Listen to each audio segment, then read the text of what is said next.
terjaga. Anak-anak perempuan yang menutup wajahnya bagus. Kenapa? Karena kalau wajahnya tidak tertutup, Ustaz itu wajah itu sibuk. Tapi kan apa yang mau ditutup? Biji mata aja.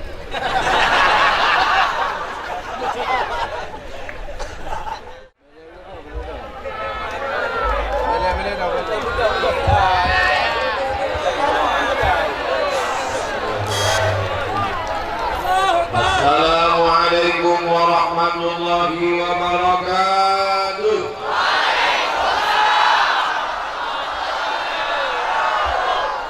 Bersyukur kepada Allah dengan mengucapkan Alhamdulillahi Rabbil Alamin. Berselawat kepada Rasulullah dengan ucapan Allahumma salli ala Sayyidina Muhammad wa ala ali Sayyidina Muhammad. Anak raja pergi ke Mekah membawa uang. Sudah lama berceramah, baru ini masuk dari tiang gawang.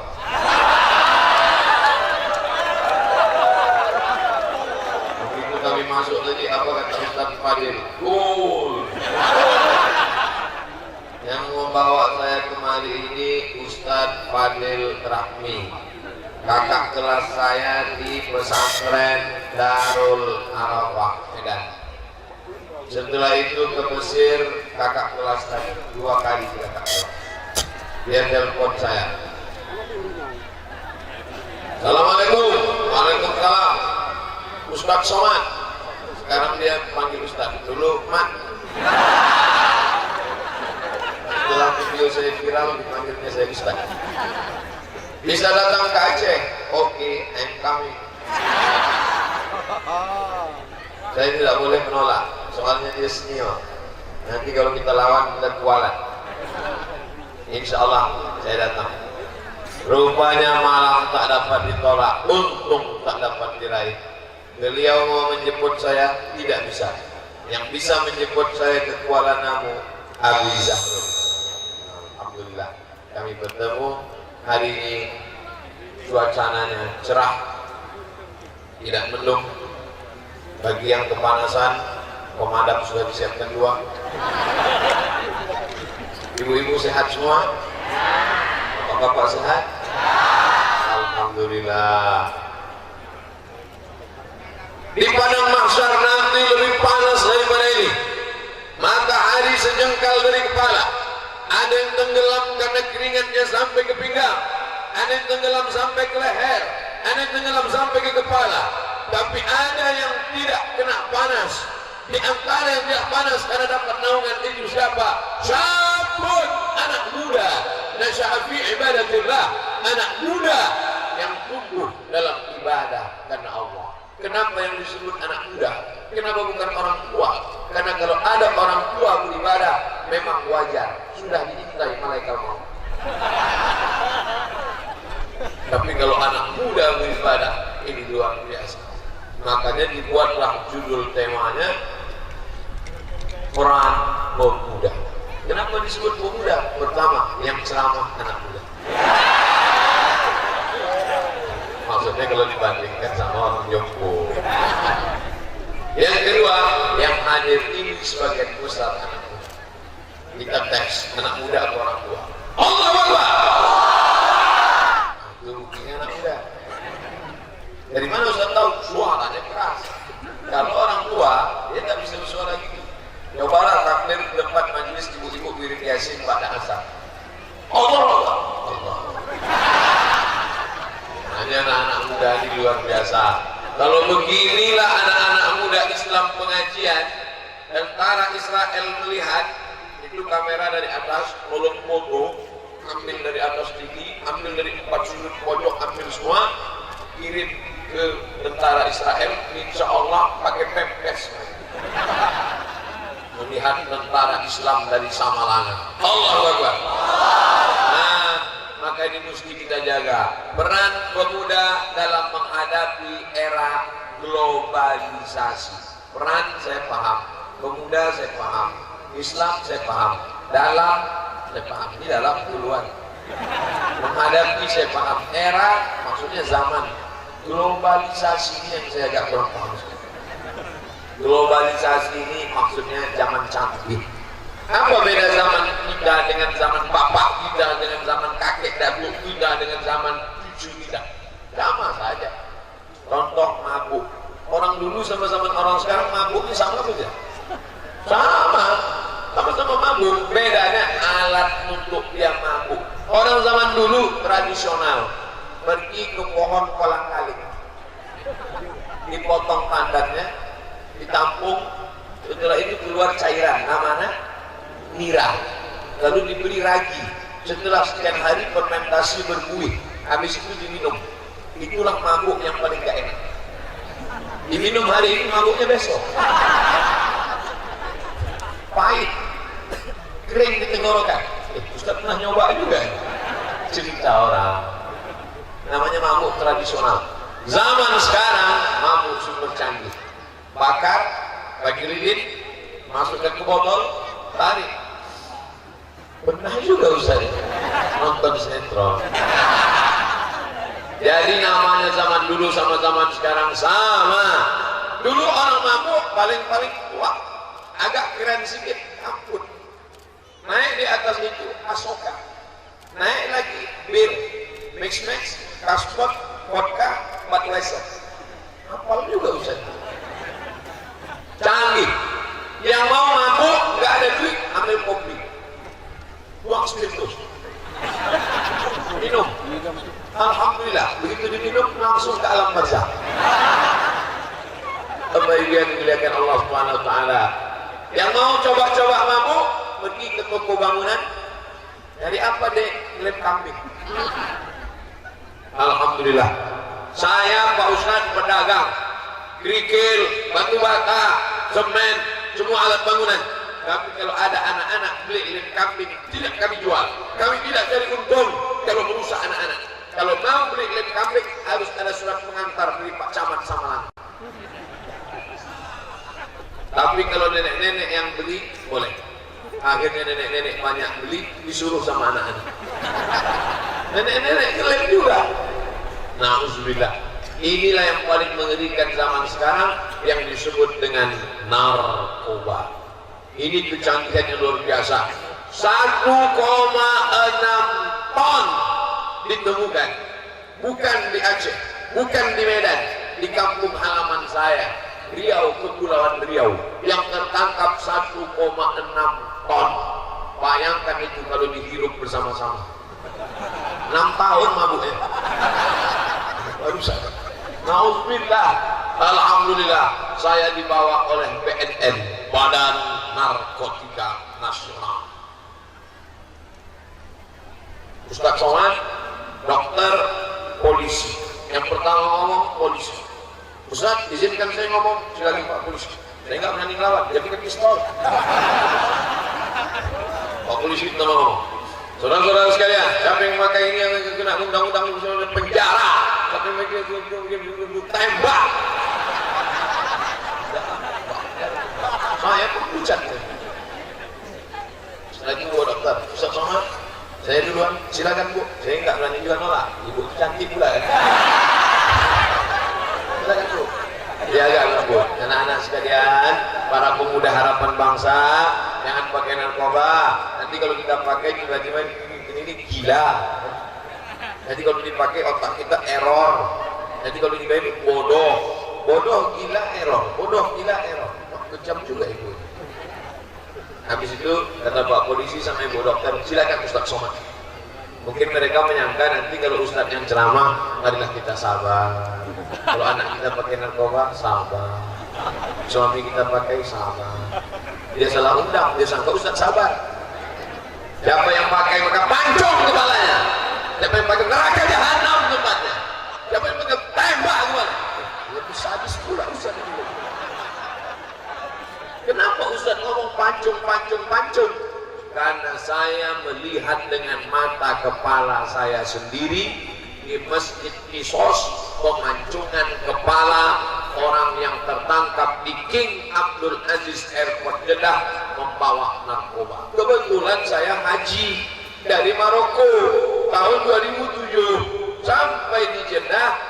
HP Maroko nomor kartu nggak bisa dipakai. Pagi-pagi cari nomor. Saya lihat ada pemadam 2, pemadam kebakaran 2, mobil ambulan. Biasanya kalau ada tentara, ada polisi, ada pemadam, itu pasti akan ada pemancingan. Nah kan tadi saya lihat ada pemadam, ada pemancingan. Altarnya tinggi, tapi tidak setinggi setengah altar di depan masjid Yesus. Ribut dulu. Dipanggil berikut ini, dipanggilkan yang pertama dari Nigeria, berkulit hitam, panjang pedang, al-muju pakai kacamata hitam, pakai sorban, duduknya duduk tasyahud, kerak baju dibuka, belum selesai pengumuman tak sabar bikin al-mujunya langsung dipotong, putus, bergelinding kepala, muncrat darahnya macam air keluar dari pipa. Tiba-tiba datang ambulan menyemprot darahnya mudah. Musik langsung masuk ke ambulan. Berikutnya yang nomor 2 dari Pakistan, dipancung seketika. Yang ketiga dari Saudi Arabia. Yang nomor 3 ini pas mau dipancung jatuh, nggak jadi dipancung. Nanti kalau ada pemancingan pura-pura jatuh. Pas jatuh. Akhirnya yang nomor 3 tidak jadi pancung karena kesalahannya bukan narkoba tapi karena membunuh. Keluarga memaafkan. Karena 2-3 kali jatuh mereka kasihan dimaafkan. Akhirnya yang membunuh dimaafkan dengan membayar denda diat 100 ekor onta. Satu onta 35 juta kali 100 3,5 miliar. Makanya kalau ada punya uang 3,5 miliar, bunuhlah orang. Pokoknya macam-macam, bunuh kau nanti. Kau bayar 3,5 M. Baik yang dimuliakan Allah SWT. Selesai acara pemancingan 2, yang satu nggak jadi dipancung, saya pun pulang naik taksi ke hotel. Sampai di taksi, supirnya orang Yaman. Assalamualaikum. Waalaikumsalam. Binin, dengan Yaman. Entah, kamu dari mana? Indonesia. Saya mau ngaku Korea, tak jadi. Binin, dari mana? Indonesia. Saya, kamu nengok apa? Saya bilang itu nengok pancung tadi. Dia heran, kurus berani nengok pancung. Anak saya ini, asal sini, Mas Saif. Saya tinggal di sini 10 tahun, tidak pernah berani nengok pancung sama sekali. Kamu kok berani, kata dia. Saya bilang saya pun nyesal nengok. Setelah menengok pancung kepala itu 2 hari saya tak lalu makan. Mual muntah. Sekarang lalu selesai. Tapi yang dimuliakan Allah, ternyata hukuman pancung memberikan efek yang luar biasa. Kalau di Mesir tidak pancung, di Mesir tidak ada hukum pancung, digantung pakai tali, diikat, kaki diletakkan di atas kursi, kursi ditendang, jatuh kakinya patah. Di Indonesia, di Cina tidak digantung, tidak dipancung, ditembak.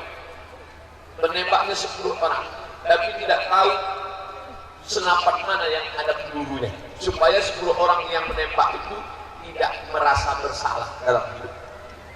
1, 2, 3, tapi tidak tahu siapa yang punya peluru, sehingga 10 ini tidak ada yang merasa bersalah. Kau yang nembak? Enggak, aku tak peluru. Tadi mbak bukan. Lalu siapa? Entah, pokoknya di antara kita 10 lah. Begitu caranya. Rupanya orang yang membunuh itu ada merasa bersalah seumur hidup.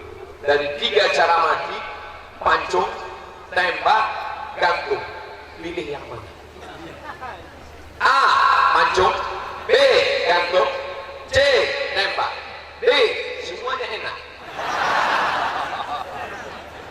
Ternyata setelah diteliti oleh pakar kematian, di antara 3 cara yang mati ini, yang paling menyakitkan gantung. Semua orang yang mati digantung, spermanya keluar. Maaf, sakit, lehernya patah. Setelah itu jangan. Yang ditembak, bayangkan peluru tajam menembus kulit, masuk ke daging, masuk ke urat, masuk ke tulang, masuk ke jantung. Itu kalau nembaknya betul. Berapa banyak orang kita mau nembak kaki kena kepala. Tapi rupanya yang enak mati di antara yang tiga, gantung, tembak, pancung yang paling enak. Karena orang yang dipancung itu tengkuknya duluan, ketika pedang kena ke tengkuk dia udah pingsan duluan. Kena tengkuk, pingsan, baru putus leher, mati. Karena mancung itu dari atas, bukan dari bawah. Kalau dari bawah, potong kambing. Bismillahirrahmanirrahim, Allahu Akbar. Makanya kalau ada orang macam-macam, banyak macam-macam, aku pancung pun. Alah mas, pancung dari sini. Mana ada orang? Oh macam-macam itu pancung. Salah, mancung dari sini. Dan ternyata setelah cuci, kematian yang paling enak adalah dipancung dari atas. Pingsan dulu, baru mati. Tapi itu agak-agaknya. Karena ketiga orang ini belum pernah diwawancarai di TV nasional. Yang ditembak, sama yang dipancung, sama yang digantung, tanya, hai almarhum bertiga, di antara kalian mana yang paling enak? Semuanya jadi hancur. Apa yang dimuliakan Allah Subhanahu wa Ta'ala, bagaimana Samalangan 20 tahun ke depan, bagaimana Nangro Aceh 20 tahun ke depan, bagaimana Indonesia 20 tahun ke depan, itu tergantung anak-anak muda yang ada di depan saya ini sekarang. Betul? Bayangkan kalau anak muda pecandu narkoba SMP sudah ngelem, lalu kemudian 20 tahun akan datang dia akan menjadi anggota legislatif. Yang sekarang SMP kelas 1 2018 2028 dia sudah sarjana S1. SMP kelas 1 3 tahun, SMA 3 tahun, kuliah 4 tahun, 10 tahun. Sekarang SMP kelas 1 2018 2028 dia sudah menjadi anggota legislatif, lulus S1, mencalonkan diri, menang, dan dia langsung menjadi ketua sidang paripurna. Pagi ini kita sidang paripurna untuk kabupaten kota. Berapakah anggaran APBD? Mau pukul. Dengan ini sidang resmi ditutup. Oh, kepala fakir. Bagaimana ke depan? Sementara musuh-musuh sudah. Bapak polisi tidak cukup personel untuk menangkap, makanya orang tua punya peran yang luar biasa. Ustadz Somad ceramah, Lokakarya seminar, diundang BNN ceramah, tapi ibu tanggung jawabnya juga luar biasa besar. Panggil anak-anak ibu, sini, aku mengandung engkau 9 bulan 10 hari, aku melahirkan engkau meregang nyawa, aku membesarkan engkau 2 tahun, aku tidak ingin mengandung engkau, hanya engkau menjadi penghuni neraka jahanam. Ibu harus berani bertanya, kau mau kemana? Jalan sama siapa? Pulang jam berapa? Duit yang dikasih kemarin kemana? Bapak sayang sama anak, belikan dia motor, belikan dia mobil, belikan dia HP, belikan dia gadget. Sesungguhnya bapak ingin menjerumuskan dia ke neraka jahanam. Kalau sayang sama anak, tinggalkan dia di pondok pesantren, masukkan ke pesantren. Sini, jangan pulang. Kalau pulang, tak kuat tidur. Masukkan ke pesantren Abi Zahrul, masukkan ke pesantren Abu Mudi, masukkan ke pesantren Darul Arafah tempat kami bersama Ustadz Fadil Rahmi 20 tahun yang lalu, masukkan ke pesantren Gontor Ponorogo, masukkan. Tapi ibu kalau sudah masukkan anak ke pesantren jangan nangis. Ibu tinggalkan, tahan, jangan nangis. Tinggal di sana ini, berada. Begitu sudah keluar pagar pesantren, itu pagarnya, keluar pagar, baru nangis lagi balik pagar. Jangan di dalam, jangan di dalam. Jangan pulang. Kalau kau pulang, awas. Sini. Ini ibu-ibu ngantar anak ke pesantren sampai matanya bengkak sebesar bakso. Istri saya Pak Ustaz, waktu meninggalkan anak di pesantren nangis sampai bengkak. Akhirnya saya panggil, sini, mama jangan nangis. Lebih baik nangis sekarang karena anak kita di pesantren daripada nangis 20 tahun lagi karena dia pecandu narkoba, karena dia pengedar. Lebih baik nangis sekarang. Alhamdulillah Pak Ustaz, istri saya berhenti nangis. Setelah 2 hari, saya pula yang nangis. Rupanya di balik bapak yang seram-seram ada hati yang sangat rendah. luar biasa. Karena lembutnya hati bapak itu, ibu menjadi jatuh cinta pada mereka. Masya Allah.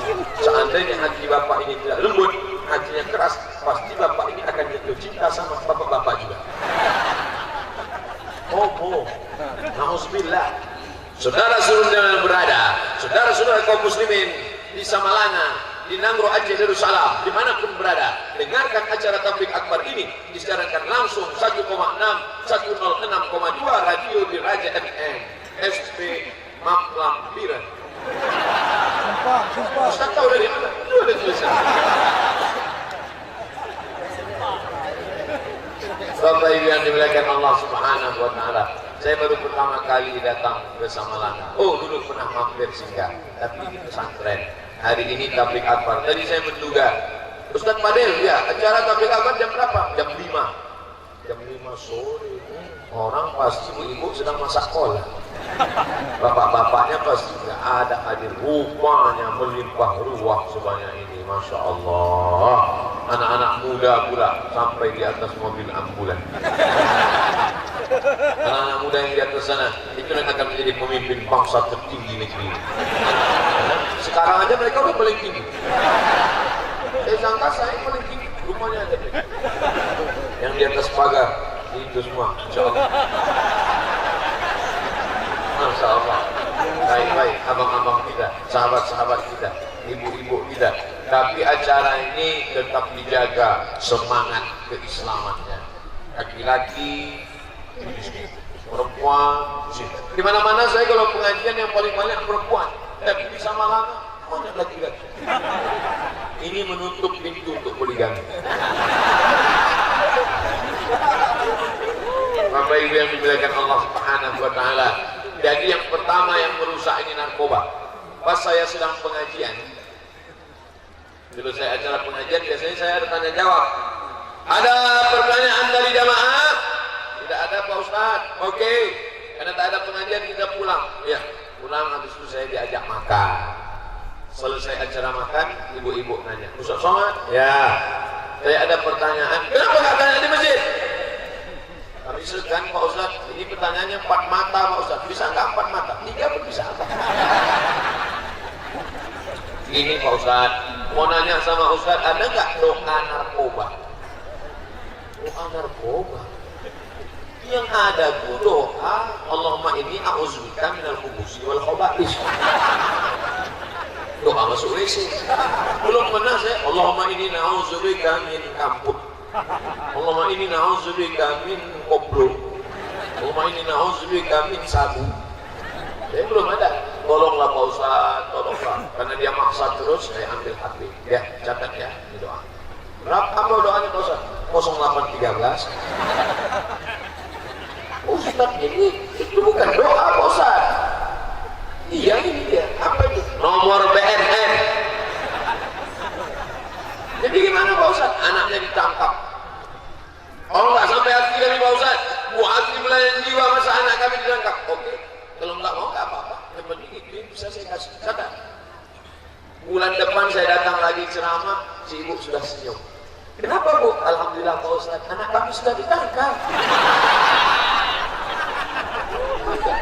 Rupanya dia pusing. Saat dia pusing, dia ingat catatan dari Ustaz Somad di teleponnya BNN. Assalamualaikum Pak BNN. Ya, tolong tangkap anak saya. Bisa ya BNN. Tapi buat skenario seolah-olah saya tak tahu. Bisa. Jadi waktu anaknya ditangkap ya nangis. Anaknya. Padahal dalam hati, apa yang gitu? Akhirnya dibawa lah ke Bandung. Rehabilitasi. Orang narkoba tidak bisa dipenjara karena dia sakit. Orang sakit kalau dipenjara makin sakit. Error, gila, mati. Makanya saya selesai acara pengajian di salah satu kampung tempat narkoba, dikawal sama bapak polisi. Saya bilang, nggak usah kawal saya. Dia biasa dia sendiri, datang sendiri, pulang sendiri. Datang tadi di poin makan dia tadi. Tapi saya bukan hantu. Ustaz, ini hati-hati. Kami harus awal Ustaz dari belakang. Oke lah kalau gitu. Bulan depan saya datang lagi. Alhamdulillah Pak Ustaz, anak kami sudah sembuh. Rupanya tidak perlu maju untuk mengaji. Nomornya berapa Pak Ustaz? Nanti saya kasih. 3 mata kita kasih. Bapak Ibu yang dimuliakan Allah Subhanahu wa taala, anak muda harapan bangsa, ngomong, ini yang ceramah ini pernah nggak kena? Nampaknya dari postur tubuhnya memakai juga ini. Ada ngomong gitu. Saya kurus begini tidak makan. Pakai lem pernah? Nah, lem kambing nempel baskom bocor. Menghirup tak pernah. Minum Pak Ustaz? Minum selalu, minum air putih, minum susu, minum teh, tapi untuk minum tidak. Merokok Pak Ustaz? Rokok pernah. Dulu di pesantren Darul Arafah, kawan-kawan ngajak cabut. Mak, cabut kita yuk. Ayo. Udah cabut, kawan-kawan beli rokok, tunjukkan merah. Itu saya nggak mau, aku nggak mau merokok. Nggak merokok, bencong. Dengar bencong, bangkitlah semangat. Aku bencong nih.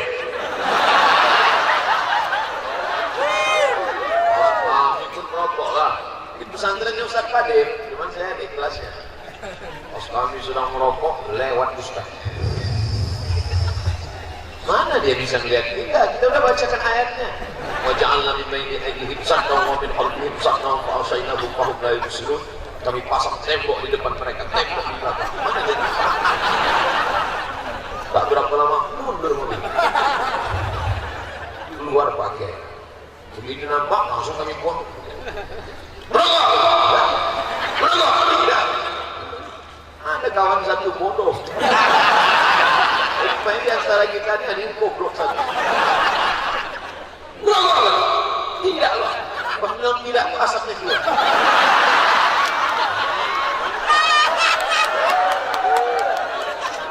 Jadi pernah juga nakal dulu. Tidak pernah tadi lah. Tapi mak saya keras. Lagi saya dari pesantren angkat. Kau kalau sekolah kuakui anak. Kalau tidak tak kuakui anak. Oh, kau tak mau kita sekolah. Akhirnya saya takut sekolah. Mamat saya sekolah dikirimnya ke Kairo. 4 tahun di Kairo tidak pernah dia nelpon sekali pun bilang sayang. Nah, aku sayang. Pekak nih nggak ada ini. Sampai berpikir di otaknya, aku ini jangan-jangan anak angkat. Saya adik-beradik tak banyak, 2 orang cuma. Saya anak pertama, adik saya nomor 2. Laki-laki dua-duanya, tak ada anak perempuan. Seandainya saya adik-beradik 10 orang, dicampakkannya satu, mati satu tak apa-apa kan? Ini anak pertama, paling kesayangan lagi. Bapak Ibu kalau punya anak yang pertama itu yang paling kita sayang kan? Habis tumpah sayang kita anak pertama, baru datang anak kedua. Ustaz tahu anak kedua? Tak tahu, anak-anak saya cuma satu. Sampai terlintas di pikiran saya, setelah saya pulang, menikah, punya anak, baru saya tahu sayangnya punya anak. Saya tanya emak saya, mak, aku ini anak kandung apa anak angkat? Anak kandung! Kalau anak kandung kenapa mak biarkan aku sampai 4 tahun di Maroko, tak pernah suruh pulang, tak pernah sayang, tak pernah balik. Kalau kemudian kau sayang, suruh pulang, kau balik, kau jadi hantu. Nah, aku biarkan kau sana. Selesai S1, lanjut lagi S2 ke Maroko. Selesai S2, mau lanjut ke S3, baru disuruh pulang. Pulang anak. Dah lama betul kau dah sana. Aku mau lanjut lagi mak. Tak ada gunanya kau dokter, aku almarhum. Rupanya sampai pada puncaknya sudah kok ubun-ubun rindu dia, disuruhnya juga saya pulang. Akhirnya saya pulang. Mak saya masih hidup, umurnya 70 tahun. Ibu-ibu punya anak, kirimlah anak jauh-jauh. Tapi kalau bisa 2-3 kali bilanglah saya, jangan menjadi saya. Sayang ibu bukan diletakkan di celah ketiak. Sayang bapak bukan dikasihkan pisau. Anak umur 5 tahun minta pisau, kasih pisau, dipotongnya urat nadi, mati dia. Sayang kepada anak, sayang anak pukul-pukulkan, sayang anak tinggal-tinggalkan, sayang anak jauh-jauhkan, pukul-pukulkan, bukan berarti pukul sampai dia mati. Kita diketik, terasa semua tangkap Pak Polisi. Sayang artinya masukkan dia ke pondok pesantren. Bagi yang sudah mendaftarkan anak ke pesantren, alhamdulillah. Bagi yang belum mendaftarkan, segera daftarkan anak Anda ke pondok pesantren sebelum tanggal penutupan berikutnya. Kalau anaknya tinggal di pesantren, insya Allah selamat. Mudah-mudahan selamat anak-anak kita insya Allah. Amin. Tadi saya mulai ceramah jam 5:30. Pas jam 6, 30 menit satu pembahasan tentang narkoba. Masuk pembahasan yang kedua. Pembahasan Ustaz sampai beberapa? Pokoknya saya tengok dan tadi saya lihat kalau ada jamaah menguap 2 orang saya berhenti.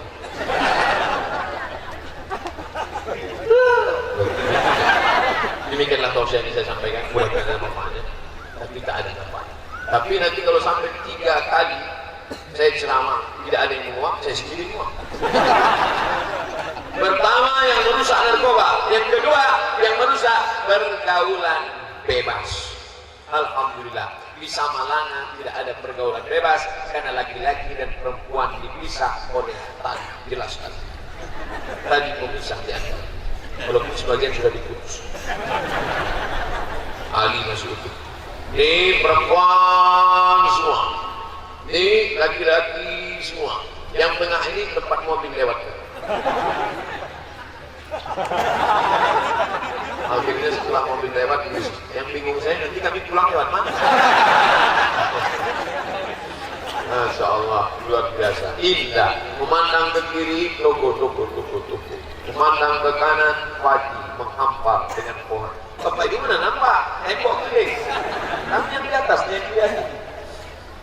Laki-laki perempuan tidak ada pergaulan bebas. Hai jamaah sekalian yang tidak tahu bagaimana cara mengatur pengajian, datang kalian ke Samalanga, negeri kota santri, pesantren terbesar di Nangro Aceh Darussalam, terbanyak santrinya, pedagang-pedagang pun sebagian dari taman pesantren. Tidak ada pergaulan laki-laki dan perempuan di Samalanga. Laki-laki sebelah kanan, perempuan sebelah sini, terjamin terpercaya. Bahkan anak-anak gadis di Samalanga menutup rambutnya, menutup pakaiannya, menutup dirinya. Tidak hanya kepalanya ditutup, wajahnya pun tertutup. Terjaga. Anak-anak perempuan yang menutup wajahnya bagus. Kenapa? Karena kalau wajahnya tidak tertutup, ustaz itu wajahnya itu dua. Tapi kan apa yang boleh tengok? Biji mata aja.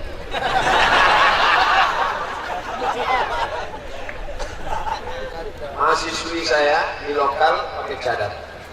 Saya senang mahasiswi pakai cadar. Kenapa? Karena kalau tidak pakai cadar banyak dosen yang tidak fokus. Menulis sampai ke bawah. Pak, whiteboard sudah habis. Oh iya. Bagus. Ada perempuan saking cantiknya, kalau dia minum nampak buih Coca-Cola. Maka kalau dia pakai, andai tidak dia pakai penutup wajah, itu banyak supir angkot nabrak dia mesti. Atu-atu mau ke masjid masuk paret. Tapi kalau dia tutup, tengoklah, bagus. Yang sudah menutup pakai cadar, mantap. Jangan diejek, jangan ngejek yang pakai cadar.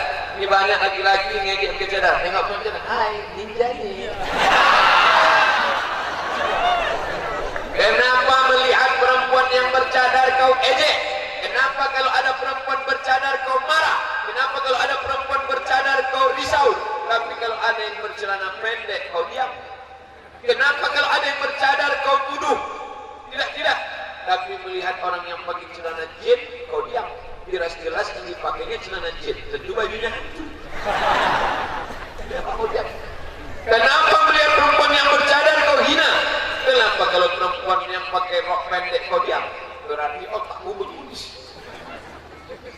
Alhamdulillah di Samalanga seandainya perempuan yang bercadar ini diejek, pasti mereka sudah lama membuka cadar. Tapi karena keimanan yang luar biasa. Ya Asma, hai Asma, innal mar'ata, sesungguhnya perempuan idza baghalatil mahid, kalau sudah sampai usia haid, la yahsulu laha an yura min hata, oleh nampak dari badannya illa haza wa wajah dan tapak tangan. Maka ada yang membuka wajahnya enggak apa-apa. Ibu yang membuka wajahnya enggak apa-apa. Yang membuka tapak tangan enggak apa-apa. Tapi ada yang menutup tangannya, menutup wajahnya, bagus. Jangan kelahi gara-gara itu. Kalau yang menutup wajah dengan yang enggak menutup wajah kelahi, yang ketawa, yang enggak pakai celana. Yang menutup wajah biarkan, yang membuka wajah biarkan, tapi yang membuka rambut kepala jangan sampai. Ini masih ada perempuan membuka kepala. Ini tidak ada dosa, menutup itu ada. Oh laki-laki.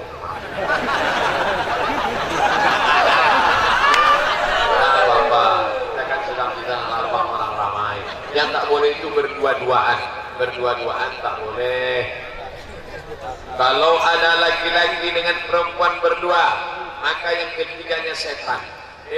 Datang laki-laki bertamu ke perempuan, duduk di ruang tamu. Datang emaknya, Bu, kata si laki-laki, kalau ada dua laki-laki perempuan, maka yang ketiga setan. Bu, pergi ke dapur ya, Bu. Inilah calon menantu setan. Kurang ajar. Datang si ibu sama si bapak, kalian duduk di sini berdua ya. Saya mau ke dapur sebentar, duduk ya.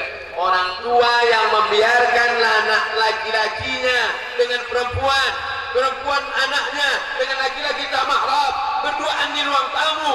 Kalian duduk sini ya, bapak ke belakang sama ibu ya. Itu sama artinya dia mengatakan silakan berzina.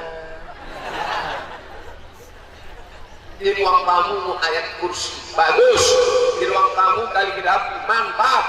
Tapi yang paling bagus di ruang tamu adalah say no to bonceng. Buat tulisan besar-besar, cetakan digital printing, say no to bonceng. Tidak ada bonceng, yang lagi bonceng-bonceng. Mama, kami pergi sebentar pengajian di Tanah Lapang sama Langa ya. Acara apa? Pengajian sama Ustaz Somad. Sama siapa? Sama pacar. Mana ada boleh pacaran? Ini pacaran syariah. Pergi pengajian. La ilaha illallah Muhammadur Rasulullah. Putuskan, kalau memang kalian sudah hijrah total. Tidak ada yang namanya pacaran syariah. Stop, buanglah mantan pada tempatnya. Masih punya mantan, jangan lagi ada. Kalau memang ada serius mau nikah, datangi dia. Pak, aku mau menikah anakmu, kupinang dengan bismillah. Maharnya, sudah Pak, aku sedang susah. Datang engkau ke sana, katakan yang benar, yang baik, bawa tokoh masyarakat. Jangan datang sendiri. Ini anak muda datang sendiri, celana sobek. Mana yakin dia? Aku mau nyerahkan anakmu, celana mau jadi lututmu buku di sini. Pakailah pakaian yang rapi, bawa Pak Camat. Pak Camat, tolong kawani saya. Kalau Pak Camat nggak bisa, Pak Kapolsek. Pak Kapolsek, tentu kalau Pak Kapolsek itu segan. Itu menengok kamu, dia jangan masuk. Ini Pak Kapolsek. Dan saya mau menginang anak bapak. Ini siapa? Ini sahabat saya. Ayo silakan. Jadi yang datang sendirian. Kita tahu sendiri ya, petantang-petantang. Aku ingin minang anakku, ingin menemani aku sampai malaikat maut tiba. Ini mau mati. Ini harus saya. Kalau sama Ustaz Somad, jangan bilang bawa saya, nanti saya diterima kalian. Bapak yang dimuliakan Allah Subhanahu Wa Taala, kalian yang perempuan ini timun, yang kulitnya lembut, sedangkan yang laki-laki ini durian, kulitnya tajam. Kalau sampai timun dekat-dekat sama durian, yang rugi siapa? Timun dekat sobek, di bawah hancur. Apalagi kalau duriannya banyak, timun habis, jadi jus timun. Dan sebab itu jaga kehormatan kalian. Air minum yang ada di depan tokoh-tokoh masyarakat, abu-abu, abi-abi, ulama-ulama, buya-buya yang ada di depan ulama kita, mereka tidak akan mau minum ini. Kenapa? Karena di botolnya ada tertulis do not accept if sell is broken. Jangan terima botol kalau segelnya rusak. Botol yang harga 5.000 saja tidak mau diterima orang kalau segelnya rusak. Jaga kehormatan kalian. Jadi kalau ada datang durian, suruh dia pulang. Durian, pergi balik. Aku durian syariah. Tidak ada. Jaga kehormatanmu anak-anak. Kalian adalah adik-adik saya. Kalian adalah anak-anak saya. Menjaga kehormatan kalian sama dengan menjaga kehormatan. Hai laki-laki, hai anak-anak lajang, pandanglah perempuan itu sebagai adikmu. Ya Rasulullah, izinkan aku berzina. Sahabat sudah mencabut pedang, kupancung kepalanya. Jangan, kata Rasulullah, biar aku berdialog dengan dia. Kau ingin berzina? Ya. Bagaimana kalau orang berzina dengan ibu? Bagaimana kalau orang berzina dengan adikmu? Bagaimana kalau orang berzina dengan kakakmu? Bagaimana kalau orang berzina dengan adik anak perempuan? Dia terdiam. Ternyata kau memandang perempuan sebagai objek. Mereka adalah saudaramu, mereka adalah adikmu, mereka adalah kakakmu. Muliakan mereka, muliakan perempuan. Perempuan juga muliakan dirimu. Jangan kau jual dirimu hanya dengan mie ayam dan 3 bakso. Pak, saya bawa anak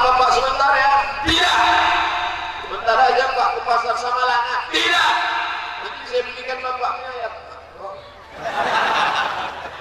Begitu rendahnya kehormatan anak gadismu yang dikandung 9 bulan 10 hari, dilahirkan dengan tetesan air mata dan darah, tiba-tiba kau berikan hanya semangkok bakso. La ilaha illallah Muhammad Rasulullah. Sekali tidak. Sebentar aja Pak, tidak. Mie ayam Pak, jangankan mie ayam, pakai bakso tidak. Sekali tidak. Datang istrinya dari belakang, kasih dalam kita dibeli partner. Ibu sama bapak harus kompak dalam masalah ini. Antara presiden dan wakil presiden, jangan ada dusta di antara kita, karena kita menjaga ini semua. Ustaz Somad berceramah, bapak polisi mengawasi, jangan sampai ada terjadi macam-macam. Ada ulama mendoakan, memberikan pengajaran yang baik, tapi orang tua juga kontrol luar biasa. Sama siapa? Pulang jam berapa?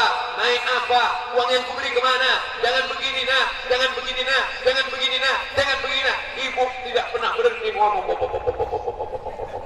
macam mesin buat rusak. Kalau sampai ibu berhenti bicara, kalau sampai ibu berhenti merepek, kalau sampai ibu berhenti bercakap, kalau sampai ibu diam saja, kiamat sudah terjadi di dalam rumah tangga kita. Kita jaga anak-anak kita. Saya yakin dan percaya kalau beginilah orang ramai pengajian ini sudah terjaga, terpelihara. Lalu kenapa Ustaz tetap ceramah juga? Ingat, kejahatan terjadi bukan hanya karena ada niat dari pelakunya, tapi juga karena ada kesempatan.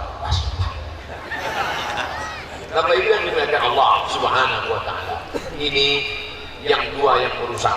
Pertama narkoba, yang kedua pergaulan bebas, yang ketiga.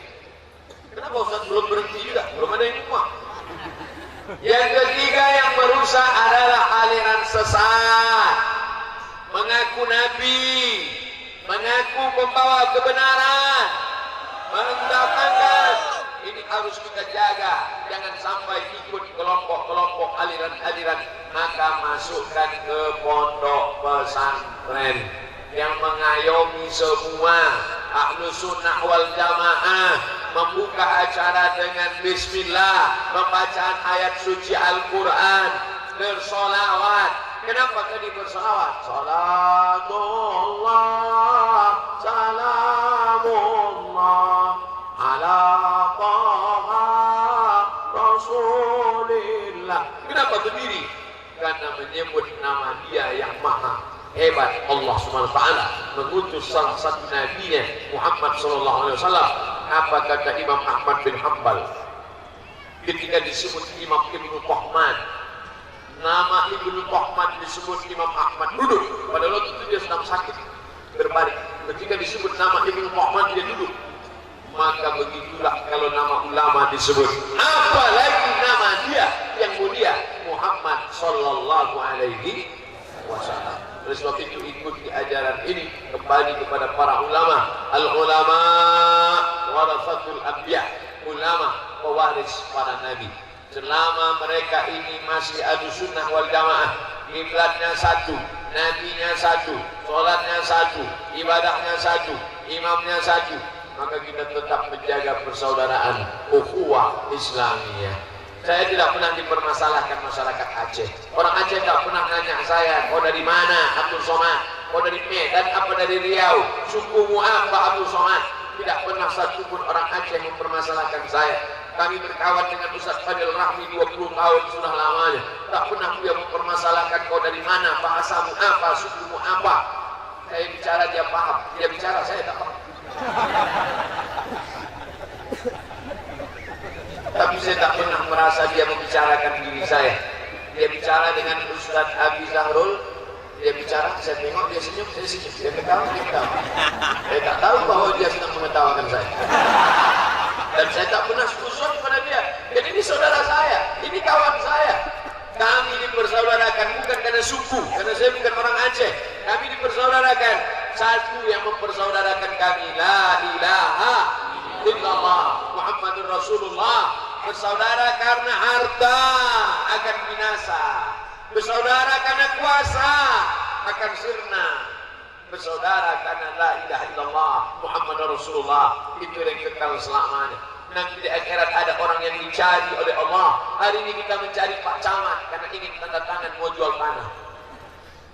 Hari ini kita cari Pak RT, Pak RW, surat pengantar buat KTP. Hari ini kita cari Pak Polisi, karena kita baru saja kena hilang. Tapi nanti kita tidak mencari orang, kita yang dicari oleh Allah. Apa kata Allah?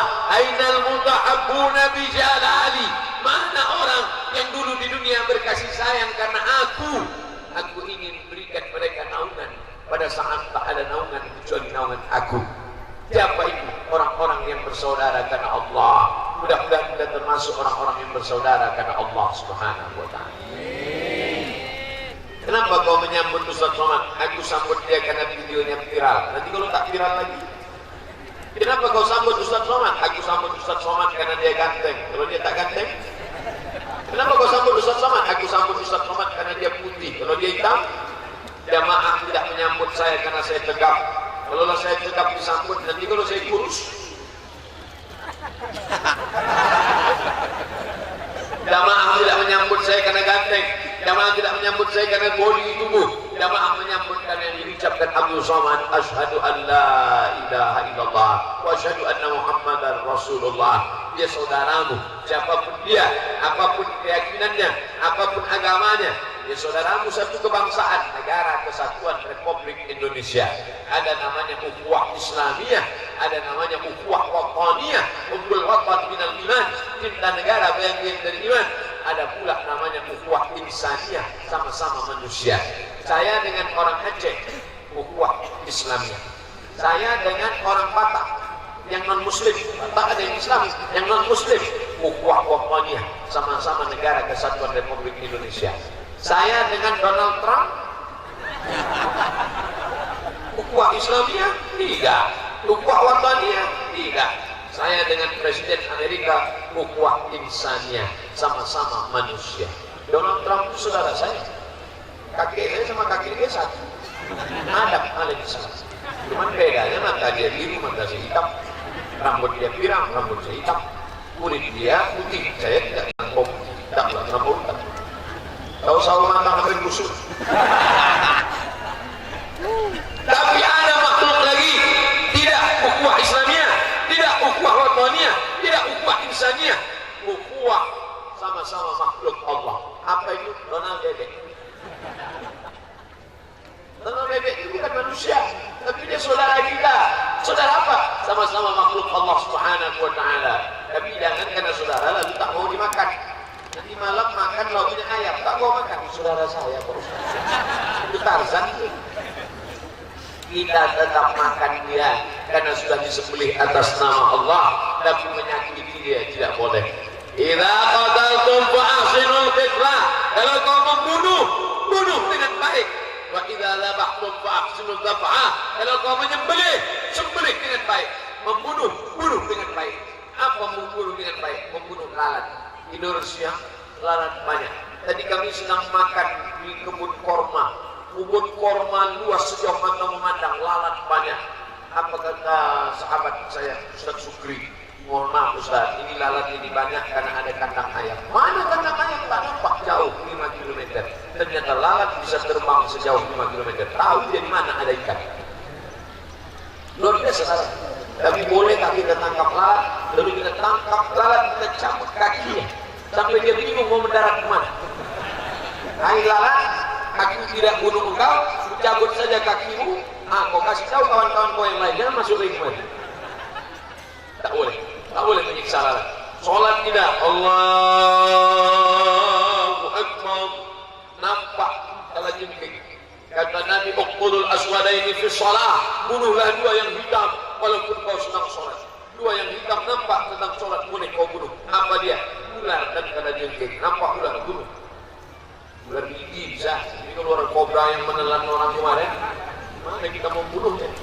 Bunuhlah dua yang hitam, ular dan kalajengking. Bagaimana cara bunuhnya? Sekali pukul, mati. Jangan menyiksa binatang. Ini tak lama lagi ada raya kurban. Ada raya kurban, kita menyembelih kambing. Bagaimana menyembelih kambing?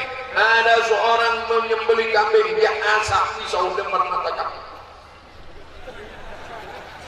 Dibaringkannya kambing, diambilnya pisau, diasapnya. Pucatlah kambing berdiri mata pisau.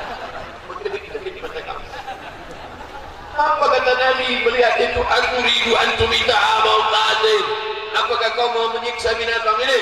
Engkau mau buat dia mati berkali-kali? datang, habis itu baru ini tidak boleh menteror kambing. Kalau menteror kambing saja tak boleh, apalagi menteror ustaz. Ustaz Somad pernah diteror orang? Nah, dibully sikit-sikit di Facebook ada. Lalu orang yang ngejek ustaz itu ustaz apa kan? Saya viralkan. Semua yang ngejek saya viralkan. Ya Allah, maafkanlah kesalahan hambamu ini. Berikanlah dia hidayah. Rupanya datang saudara saya FPI mencari rumah. Baru dia tahu. Apa itu yang dimuliakan Allah Subhanahu wa taala? Ini semua pelajaran supaya jangan melecehkan, supaya jangan menghinakan. Ini semua akan dituntut di hadapan Allah Subhanahu wa taala. Ini halal bihalal acaranya, tabligh akbar dan halal bihalal. Bapak Ibu pergi ke Makkah, membeli jilbab, ambil uang, haji, 5 rial, ambil jilbabnya, beri uang saya, kamu ambil, jilbab kamu, saya ambil. Setelah ini halal. Apa makna halal? Uang saya kamu ambil, jilbab kamu saya ambil. Setelah ini kita tidak ada sangkut paut lagi. Halal bihalal. Begitu juga dengan saya di Samarana. Kalau selama ini kata-kata saya menyinggung perasaan, tidak berkenan di hati, merusak hubungan kita, saya tanyakan dengan lubuk hati yang paling dalam. Bapak Ibu Saudara sekalian, hadirin hadirat muslimin muslimat, maukah memaafkan segala kesilapan Ustaz Abdul Somad? Selesai bicara. Inti dari halal dihalalkan minta maaf. Mohon maaf, banyak silap, banyak salah. Makanya Bapak Ibu yang belum minta maaf juga sampai hari ini minta maaf. Mestinya saya minta maaf satu-satu. Tapi karena keterbatasan waktu, ini kalau saya minta maaf sekarang, azan subuh baru selesai. Minta maafnya tak berapa lama, maaf fotonya yang lama. Tapi ada cara yang paling bagus, undang orang ramai-ramai. Besok pagi undang jamaah ramai-ramai, kasih makan. Habis makan kasih minum, habis minum makan buah, habis itu makan dessert manis-manisan, habis itu kata sambutan dari Sohibul Baik. Bapak Ibu Saudara sekalian, tetangga, kerabat, sahabat, andai kolan, mau kamu maafkan silap saya? Tentu mereka sudah kenyang. Mau. Selesai. Oleh sebab itu maka 3 ini harus kita selamatkan dari anak-anak muda kita. Yang pertama, selamatkan dari narkoba. Yang kedua, selamatkan dari pergaulan bebas. Yang ketiga, selamatkan dari aliran-aliran sesat yang merusak keyakinan. Kalau sudah selamat dari yang 3 ini, maka barulah kita bisa mewujudkan peran pemuda Islam dalam menghadapi era globalisasi. Akan naik pemimpin-pemimpin, calon legislatif, jangan sampai tidak mencoblos. Kenali orangnya, kenali baik-baik. Bukan pecandu narkoba, bukan perusak agama, bukan pengadu domba. Orangnya baik, benar akidahnya, benar ibadahnya. Pilihlah dia. Dia saudara kita, dia sahabat kita, akan menolong kita, menyalurkan aspirasi kita, sehingga negeri Samalanga, Nangro Aceh Darussalam, Republik Indonesia menjadi baldatun thayyibatun wa rabbun ghafur. Amin ya rabbal alamin. Tapi tak cukup hanya tausiah, mesti ada usaha. Ditutup dengan doa. Ala hazihin niyah, untuk niat yang baik, wa kulli niyatin salihah, semua yang baik-baik. Saya mulai ceramah tadi jam 5:30, sekarang jam 6:30, 60 menit kurang lebih. Mudah-mudahan bermanfaat. Nanti kalau ada yang bertanya, apa acara di Tanah Lapang tadi? Tabligh akbar halal bihalal. Siapa penceramahnya? Ustaz Somad. Berapa lama dia ceramah? 60 menit. Apa yang disampaikannya? Ada 3 yang merusak anak muda. Apa yang 3 itu? Aku tak ingat karena mau cepat pulang. Ala hazihi niyah, untuk niat yang baik ini. Al-Fatihah. A'udzu billahi minasy syaithanir rajim. Bismillahirrahmanirrahim. Alhamdulillahi rabbil alamin.